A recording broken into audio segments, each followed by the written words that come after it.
Our journey was finally coming to its end. We had set out to discover the wonders of the sea, but instead we were greeted only by hellish nightmares. I know now the sea cannot be tamed. That night we would experience its final acts of cruelty. Most of the men were below deck in their beds, blissfully unaware of the horrors we had awoken. Creatures you wouldn't believe existed.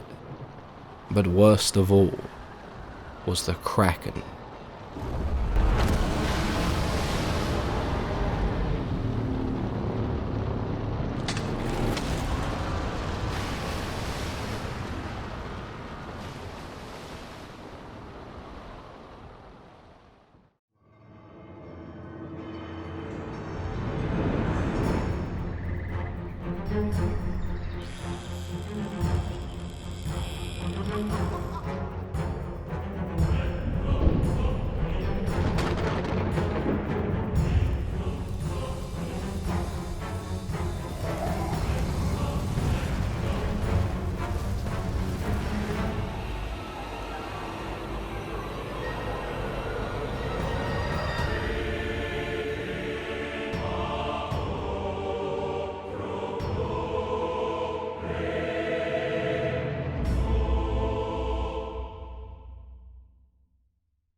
There is this misconception that the Kraken is a beast that originates from Greek mythology.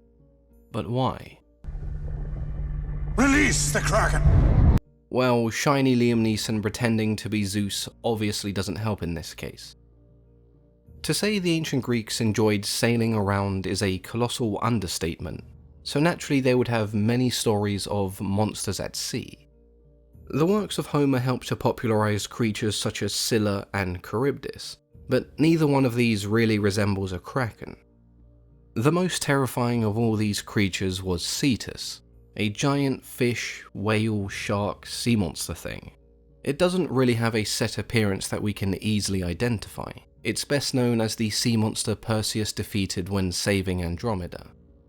The confusion then comes when both the original Clash of the Titans and the 2010 remake refer to this creature as the Kraken. In neither of these movies does it resemble what we would expect a kraken to be, so why not just use the original name?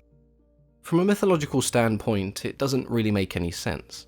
But if you're in Hollywood's position and you have this giant sea monster from Greek myth that the average person doesn't really know by name, then why not just call it a kraken? More people will have heard of the name and it's going to generate more excitement. Also, the phrase "release the Kraken" is infinitely cooler than "release the Cetus," because it sounds too much like fetus. But maybe that's just me. So if the Kraken isn't from Greek mythology, then where do these stories originate from? Stories of the Kraken originate from Scandinavian folklore in the early 12th century. The first written account of the beast was in 1180 from Sverrir Sigurdsson, who would later become the King of Norway in 1184. Sigurdsson believed a monster in the shape of a giant squid stalked the waters around Norway, Iceland, and Greenland. It terrorized sailors who crossed its path, dragging them into the depths of the ocean, destroying their ships and making their journey the voyage from hell. Mentions of the Kraken can be found once again around 1250, in a Norwegian text known as the King's Mirror. Here the narrator discusses all sorts of creatures found in Ireland, Iceland, and Greenland, including mermaids, mermen, and of course the Kraken, although at this stage it was referred to as the Hafgufa. It's described as a large fish or whale that resembles an island more so than a living creature. The narrator comes to the conclusion that it must be infertile, otherwise there would be hundreds of them at sea. A creature of the same name is mentioned again towards the end of the 13th century, in the Icelandic saga which details the journey of the hero Orvar Order as he travels through the Greenland Sea. On his journey he encounters two enormous monsters, the world's largest whale, and then the world's largest sea creature, the Hafgufa, a monster so big that it could swallow an entire ship, feed on an animal as large as a whale, and create a whirlpool by merely rotating its body. The term kraken was first used by the Danish-Norwegian author Erik Pontoppidan when he argued that the kraken, along with mermaids and sea serpents, actually existed, in his works The Natural History of Norway, published in 1752 and 1753. He believed it to be a great tentacled monster that would surface and attack ships at sea, and then subsequently cause whirlpools when returning to the seabed. Several authors and zoologists discuss creatures similar to the kraken before Pontoppidan, but he was seen as the real driving force behind stories of the kraken. Because of the translation, we don't really know if it was meant to be a squid or an octopus. Some also thought these stories were inspired by the Leviathan, a sea monster mentioned in the Hebrew Bible, but that's a discussion for another time. Up until the end of the 18th century, the kraken and its appearance remained fairly ambiguous. It went by several different names, and the only constant was its enormous size. The start of the 19th century is when the kraken was thrust into mainstream popular culture, and this is when the giant squid or octopus-like appearance became the norm. It would also be mentioned in countless works of fiction, and still is even to this day. Some of the most famous pieces include The Kraken, a sonnet by Alfred Tennyson. He describes the kraken as sleeping in the depths of the ocean, so deep that no human could ever possibly know. When it eventually awakes from its ancient slumber, both man and angel will witness only death and destruction. Tennyson publishing this work in 1830 obviously predates Lovecraft and the popularization of cosmic horror, but there is an uncanny resemblance between Tennyson's Kraken and Lovecraft's Cthulhu. Both are enormous creatures that slumber at the bottom of the ocean, waiting for the day they wake to destroy everything we think we know. What really connects both these stories and much of the fictional work surrounding the Kraken is the fear of the unknown. We as humans, even to this day, like to think that we know almost everything there is to know about the Earth, which is why we look to other planets and stars to explore. The truth is that the ocean is the one place on Earth that we've barely explored, and at the time these tales were created, we knew next to nothing. All throughout history, whenever we are unable to explain something, we make up stories based on what we can see. So is it possible that someone just saw a giant squid and thought it may have been a monster? Yes, it's entirely likely that's how these stories started in the first place. The giant and colossal squid are types of squid that actually do exist.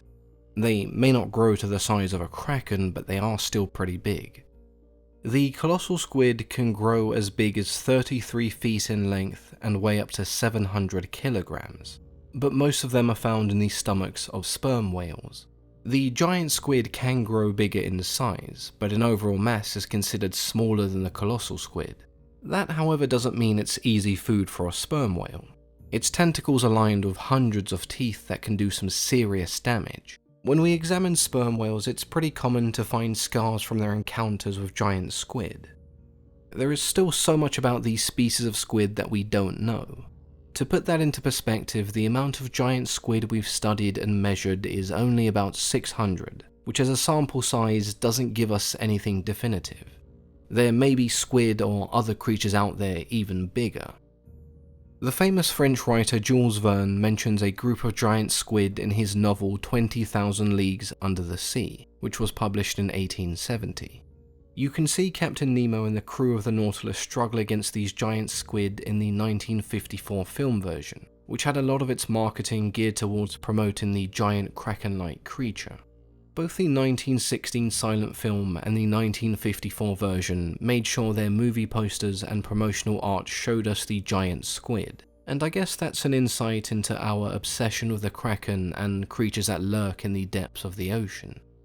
Perhaps the most famous piece of literature to feature something that resembles a kraken is Herman Melville's novel The Whale, or more commonly known as Moby Dick.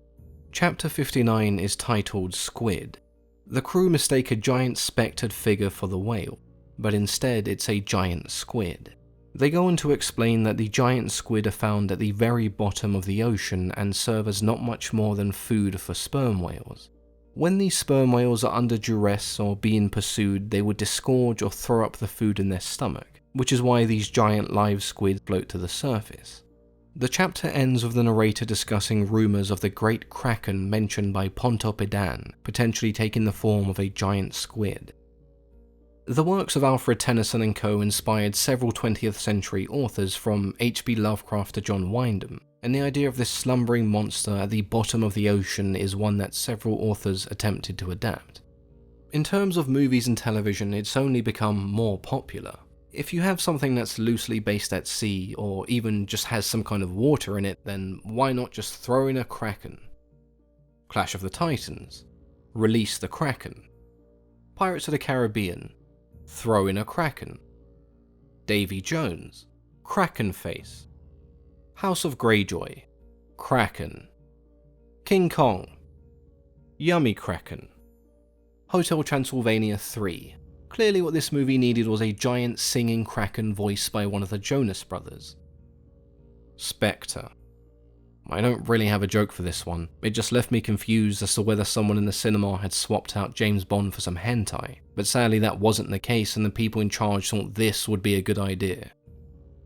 Moving swiftly on, our giant squid/octopus friend also appears in countless video games. It's crazy how many games I've played that have a Kraken as some kind of boss or just a random monster that you kill. But what's even crazier is the amount of games I've played where there is no Kraken, at least in terms of a giant monster. Instead, there's a mission, a symbol, a character, or even an item named after the Kraken. And I guess I never really thought about how common it was until making this video. It's honestly really weird how it's everywhere. The idea of the Kraken has become so common it appears outside of fiction as a way to market products to the general public. You have Kraken Spice Rum, Razer Kraken headsets, the Kraken roller coaster, and even Old Spice had a scent named Kraken Guard. So I guess the idea of the Kraken just excites some people. Despite how much of our planet we've explored, the deep sea is still a mystery to us. The fact that we truly don't know what lurks at the bottom of the ocean is what makes tales of the Kraken and other sea monsters so compelling. As much as we would love to rule out the possibility of their existence, there may be monsters at the bottom of the sea, and one day we may just wake them from their slumber. And that, my friends, is truly terrifying. As always, I've been your host, Mythology and Fiction Explained. I've seen this 7 times, and I still don't understand what is happening and why. Why are there tentacles here? Why are these naked women being caressed by baby Krakens? I don't understand. What is that? What is that?